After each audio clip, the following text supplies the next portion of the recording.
അസ്സലാമലൈക്കും. അങ്ങനെ ലാസ്റ്റത്തെ നോമ്പായി. എത്ര പെട്ടെന്നാലേ നോമ്പൊക്കെ കഴിഞ്ഞത്.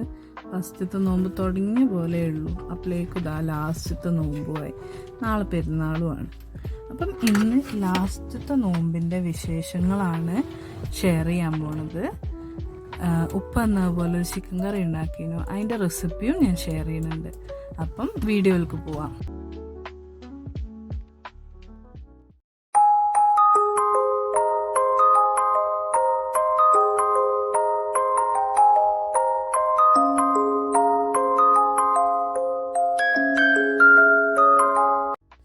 പുഴുക്കുണ്ടാക്കാൻ വേണ്ടിയിട്ട് കൊണ്ടുവന്ന ചക്കയാണ് കേട്ടോ. പക്ഷെ അത് പഴുത്തു പോയി. അപ്പം അതെന്ത് ചെയ്ത് ചുളയൊക്കെ ഇരിഞ്ഞിട്ട് ഫ്രിഡ്ജിലേക്ക് കയറ്റിട്ടോ. ഇന്ന് ഉണ്ടാക്കുന്നത് ഒരു ചിക്കൻ കറിയാണ്. അപ്പം അതിൻ്റെ റെസിപ്പിയാണ് ഷെയർ ചെയ്യാൻ പോണത്. ഉപ്പയാണ് ഉണ്ടാക്കിയത്. ഉപ്പ് കുക്കറിലല്ല, പാനിലാണ് ഉണ്ടാക്കിയിട്ടുണ്ടായിരുന്നത്. നല്ല ടേസ്റ്റ് ഉണ്ടായിരുന്നു. എന്തായാലും എല്ലാവരും ട്രൈ ചെയ്ത് നോക്കണം. അപ്പം അതിൻ്റെ റെസിപ്പി എങ്ങനെ വരുന്നത് വെച്ചിട്ടുണ്ടെങ്കിൽ, ഇങ്ങനെ ഒരു പാനിലോട്ട് ഫസ്റ്റ് വെളിച്ചെണ്ണ ഒഴിച്ച് അതിലേക്ക് മുളകും ഇഞ്ചി വെളുത്തുള്ളിയും ചതച്ചതും ഇട്ടിട്ട് നന്നായിട്ടൊന്ന് വഴറ്റിയെടുത്ത്. അപ്പോൾ ആ കൂട്ടത്തിൽ തന്നെ കറിവേപ്പിലയും ആഡ് ചെയ്തിട്ടുണ്ടായിരുന്നു. ഇത് നന്നായിട്ട് അതിനിതാക്കി. അപ്പം എരിവ് പോരാന്നൊരു ഇത് തോന്നിയിട്ടാവണം. മുളക് ഒന്ന് 2-3 കൂടി ഇട്ടിട്ടുണ്ട്. എന്നിട്ട് പിന്നെ ഉള്ളി ആഡ് ചെയ്ത് കൊടുത്ത് ഇതിൻ്റെ ഒരു പച്ചമണം മാറിയപ്പോൾ. എന്നിട്ട് നന്നായിട്ട് അതിനൊന്ന് ഇളക്കി ഉപ്പൊക്കെ ഇട്ടിട്ട് അതിനൊന്ന് വഴറ്റിയെടുത്ത്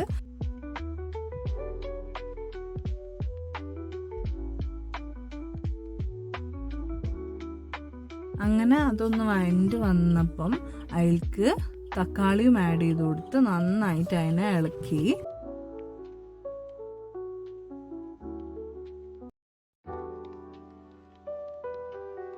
എന്നിട്ട് അതിലേക്ക് മസാലകളായിട്ട് മഞ്ഞപ്പൊടിയും ചിക്കൻ മസാല ആഡ് ചെയ്ത് കൊടുത്ത്, പിന്നെ ആഡ് ചെയ്തത് മുളക് പൊടിയും ഗരം മസാലയാണ്. ഇത് പുരയിലുണ്ടാക്കിയ ഗരം മസാല കേട്ടോ.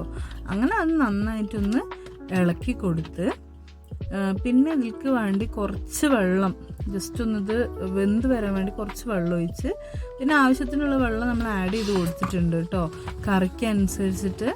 അങ്ങനെ അത് നന്നായിട്ട് ഇളക്കി അതിലേക്ക് ചിക്കനും ആഡ് ചെയ്ത് കൊടുക്കുകയാണ് ചെയ്തത്. എന്നിട്ട് അതിനെ നന്നായി ഇളക്കിയിട്ട് നമ്മൾ മൂടി വെക്കണം.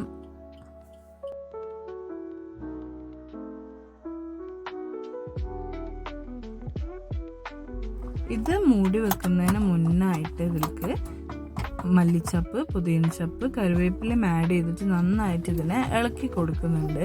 പിന്നെ ലാസ്റ്റ് ആയിട്ടാണ് ഇതിലേക്ക് ചിക്കൻ്റെ മാഗി ക്യൂബ് ആഡ് ചെയ്ത് കൊടുക്കുന്നത്. 1 ക്യൂബാണ് ആഡ് ചെയ്ത് കൊടുത്തത്. എന്നിട്ട് ഇതിൻ്റെ ലിഡ് ക്ലോസ് ചെയ്യുകയാണ് ചെയ്തത്. പിന്നെ തിളച്ച് വന്നതിന് ശേഷം ഇതിലേക്ക് തേങ്ങ അരച്ച്, ഇതിൽ ജീരകവും ചെറിയുള്ളി മാത്രമേ യൂസ് ചെയ്തിട്ടുള്ളൂ കേട്ടോ. എന്നിട്ട് തേങ്ങ വെച്ചിട്ട് അരച്ചതാണ്. നന്നായിട്ട് ഇളക്കി എന്നിട്ട് ജസ്റ്റ് ഒന്ന് തിള വരുന്ന ചൂടാകുമ്പം നമുക്ക് ഫ്ലെയിം യൂസ് ചെയ്യാം. അങ്ങനെ ചിക്കൻ കറി റെഡി ആയിട്ടോ. പിന്നെ ഫ്രൂട്ട്സ് കട്ട് ചെയ്യുന്നുണ്ടായിരുന്നു. ഉപ്പന്നെ ജ്യൂസും ഉണ്ടാക്കി, പത്തിരിയൊക്കെ ചുട്ടിട്ടുണ്ടായിരുന്നു കേട്ടോ. അങ്ങനെ നോമ്പ് തുറക്കാനായപ്പോഴേക്കും പത്തിരി ഉണ്ടായിരുന്നു, തരിക്കഞ്ഞി ഉണ്ടായിരുന്നു. അത് ഉമ്മക്കുള്ള ഓട്സാണ്. പിന്നെ കപ്പ ബിരിയാണി ആയിരുന്നു കേട്ടോ ഉണ്ടാക്കിയിരുന്നത്. പിന്നെ കട്ട് ഫ്രൂട്ട്സുകളും ചിക്കൻ കറിയും, പിന്നെ ഉണ്ടായിരുന്നത് നൂൽപുട്ടുമാണ്. കടികളും പൊരിച്ചിട്ടുണ്ടായിരുന്നു. അങ്ങനെ നോമ്പ് തുറക്കാൻ ടൈമായപ്പം ഫ്രൂട്ട്സും കടികളും ജ്യൂസായിട്ട് ഇത് പച്ചമാങ്ങ ജ്യൂസും ടാങ്കും വാട്ടർമെലൺ ജ്യൂസും ആണ് കേട്ടോ. അത് കഴിഞ്ഞിട്ട് കുറച്ച് കപ്പ ബിരിയാണിയും പിന്നെ കടികളൊക്കെ കഴിച്ച്, അതൊക്കെ കഴിഞ്ഞേരാണ് മാസം കണ്ടത്. പിന്നെ നാളെ നോമ്പാണല്ലോ, അപ്പോൾ ഫിത്ർ സക്കാത്തിനുള്ള അരി എല്ലാവരും കൂടി ചേർന്ന് വാരി. ഈ വട്ടാട്ടോ ഞങ്ങളെ പുരയിൽ എല്ലാവരും ഉള്ളത്, അല്ലെങ്കിൽ ആരെങ്കിലും ഒരാളുണ്ടാവില്ല. ഉപ്പയാണ് കൂടുതലും ഉണ്ടാവേണ്ടിക്കുക. അപ്പോൾ ഈ വട്ടം ഉപ്പയും ഉണ്ടായിരുന്നു. ഈ നോമ്പും അങ്ങനെ തന്നെ കേട്ടോ. ആദ്യം ഫസ്റ്റ് നോമ്പാണ് ഞങ്ങൾ ഉപ്പൻ്റെ ഒപ്പം പുരയിൽ കൂടുന്നത്. അങ്ങനെ ലാസ്റ്റ് വൈകുന്നേരം എല്ലാ പരിപാടിയും കഴിഞ്ഞ് രാത്രി ആയപ്പോൾ ഇസുനും എല്ലാവരും മൈലാഞ്ചിയൊക്കെ ഇട്ട്, ഇസുനും അങ്ങനെ മൈലാഞ്ചിയൊക്കെ ഇട്ട് കൊടുത്ത്. ഓൾ ഉറങ്ങിയപ്പോഴാണ് ഇട്ട് കൊടുത്തത്, ഇല്ലെങ്കിൽ ഓളത് മായച്ച് കളയും. അപ്പം അത്രയേ ഉള്ളൂ. ഇൻഷാ അല്ലാ അടുത്തൊരു വീഡിയോയിൽ കാണാം.